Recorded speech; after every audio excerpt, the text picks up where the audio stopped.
So studies have questioned whether water is indeed the best drink for hydration, and based on the results, we've asked clinical nutritionist and nutrition consultant, Dr. Claudia Campbell, to discuss the finding with us. I said at the top of the show that obviously, I think it was 3 weeks ago, we had the 3 hottest days in history. It was a Monday, Tuesday, Wednesday. So really and truly need to stay hydrated. Good morning, welcome to Smile. How are you? Thank you. I'm actually good. Yeah. Thanks for having me. Before you tell us which one you think probably is the best, what are the different areas we can hydrate ourselves? And is it just fluid you can hydrate yourself with? Well, you can start off by saying what is hydration. Mm-hmm. It's actually a physical state where there's a balance between body water and electrolytes. And that tells you something about the fluids that you're actually supposed to be using in hydrating, because one of the things you want is that you need that balance between the body water and the electrolytes. You mentioned it being hot days, and it's really true, because one of the ways that your hydration status can be affected is sweating. The rate of sweating. You have persons going to sweat more than others. You have persons they're outside working in the sun, they're going to be sweating more. Athletes tend to sweat more if you're more physically active. Well, you make an interesting point, though, and you ask an interesting question, because you make that point. If you see, for example, workers on a construction site, when them sweat, them go by one soda, or so they're putting liquids into their bodies, but that's not a hydrating fluid.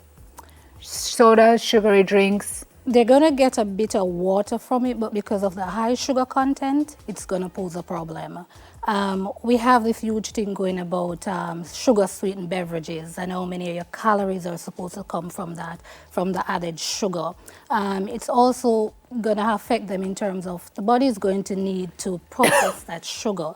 So maybe they want to rethink the hydration fluid. Perhaps it could be some coconut water. As we know, coconut water contains electrolytes. There's sodium, there's potassium.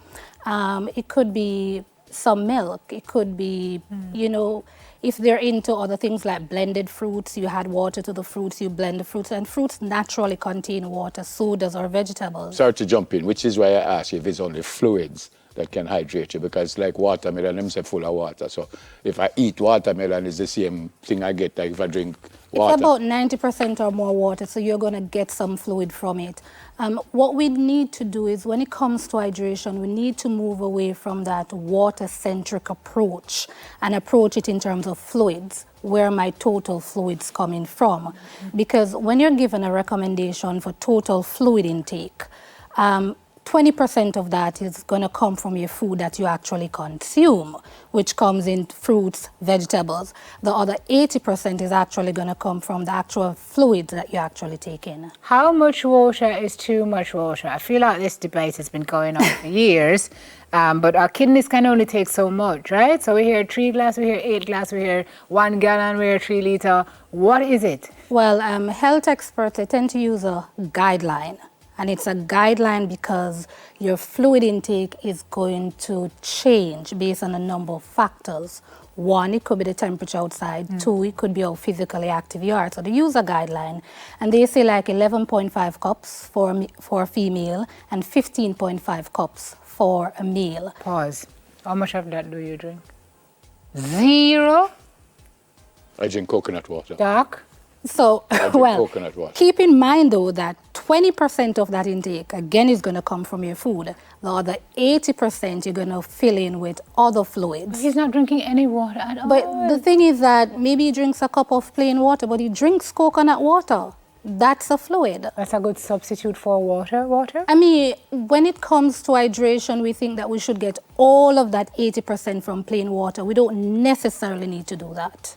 In reading this, I read here that milk might be the best source of hydrating yourself, and orange juice. But I hear milk, which just seems very strange to me. Anything goes up? Well, that came from a study that was done in about 2016 when they look at how hydrating different fluids were. They actually looked at milk, they looked at tea, and they looked at orange juice. And they tend to be a bit more hydrating than plain water. And you can understand why, because when you think of those fluids, they do contain other elements in there. Milk? Yes, Is better for than plain example, water? milk contains sodium, milk contains fat, milk contains protein.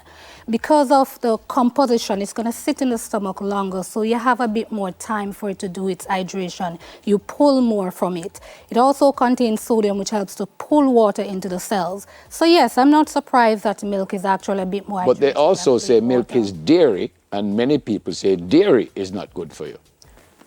Well, it depends on what context do you say dairy is not good for you, because the truth is after a rigorous exercise routine, you're encouraged to have a glass of chocolate milk. Because No, you one, tell me, Doc. No, time. you tell me. First time hearing this.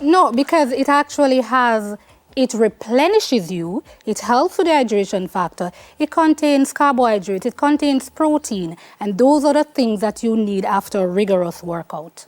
So you are suggesting that dairy is not bad for you? Dairy is not bad depending on the context. The thing about milk being hydrating or more hydrating than water is that most of us were watching our total intake. How much food are we taking in for the day? And our nutritional needs need to balance with our hydration needs. So are you going to get up and take all your fluids from milk? No. Because at the end of the day, it has to balance in terms of intake. Okay. It's interesting. So ideally, we should look at how active we are, how hot it is outside, and then base our intake on that. You can also look at the kind of clothing you wear, the kind of work you do. You mentioned construction workers Kind before. of clothing you wear. Yeah, think about law enforcement. Think about those soldiers and that thick clothing that they're wearing. They're going to get hot. They're going to sweat more. That means they're going to need more fluid to rehydrate. You need breathing Yeah. clothing. Yep. I remember seeing the New Zealand team and they wear full black like in cricket, and I said, why do you have on black in the sun all day? But apparently the material that they have. Dry fit. It's breathable. Where orange juice come from now as hydration fluid? Well, orange juice is going to be a little bit more hydrating than water again because it contains... More than water again. Yeah, when they did the study, they looked at orange juice, they looked at tea, they looked at milk. And those came out on top, slightly more hydrating than water. And it has to do with the composition again. Orange juice contains sugar, it contains some minerals, it contains some vitamins. That is going to help with your hydration. So from that study, what is the best thing to have if you want to hydrate yourself? From that study. From that study, they actually recommend that you look at a combination of fluids for your hydration. I mean, some of that fluid can be plain water, some of that fluid can be milk, some of that food can be, but orange juice, again, we have a lot of sugars added to it. So you have to be careful how you go about choosing Unless you're blending it those. yourself. Did Yeah. the study say, like, oh, you're suggesting Sim said 8 glasses of water? Did the study say, well, 8 glasses of milk, 8 glasses of orange juice? What are they saying? They said fluids, That's all. yes. So it's not. So it's a combination. So they're not encouraging you to go drink 8 glasses of milk. I could. Mechanical. We love milk. Like Well, I could too because I tend to take in about 2 glasses every day. of milk. Yeah, and that How many goes glasses to... of water do you have, Doc? I take in about 3 glasses of plain water. But the thing is, I 8-ounce have... glasses? Yes, I have fruits, I have vegetables, I tend to drink teas, I have fruit purees that I tend to blend up because it's really hot and make popsicles, so I'm getting my water. We don't necessarily want to name any brands here, but there are some, what do you call them? Energy drinks, sports drinks. We know some big Electrolytes, ones. yes. Yeah. Are they also can they be good without the water and all kind of? Well, most sports drink is a mixture of water, sodium, potassium. The sodium and the potassium is in there to encourage hydration. The sugar is also in there to encourage hydration. That is why when you have, you're involved in exercise greater than 90 minutes, you're encouraged to have a sports drink. In terms of energy drinks, there are other things going on in there, caffeine content that you have to take in to consideration. Yeah. I saw a cricketer out in the sun all day. Him gone 100 and odd, and somebody run out and give him a banana. Serious thing. And him just kind of deal with that. So you can use that. Yeah, and then he'll sip a bit of water after because it helps him in retaining the water. You see, the bottom line is hydration isn't about how much fluid you're actually getting in. It's about retention of the fluid. All right. I told you, birdseed. Thanks for coming. Good to see you. A clinical nutritionist and nutrition consultant, Dr. Claudia Campbell. Still ahead, find out about the over $100 million in scholarship and grants from the NCB Foundation. But News in 5 is next.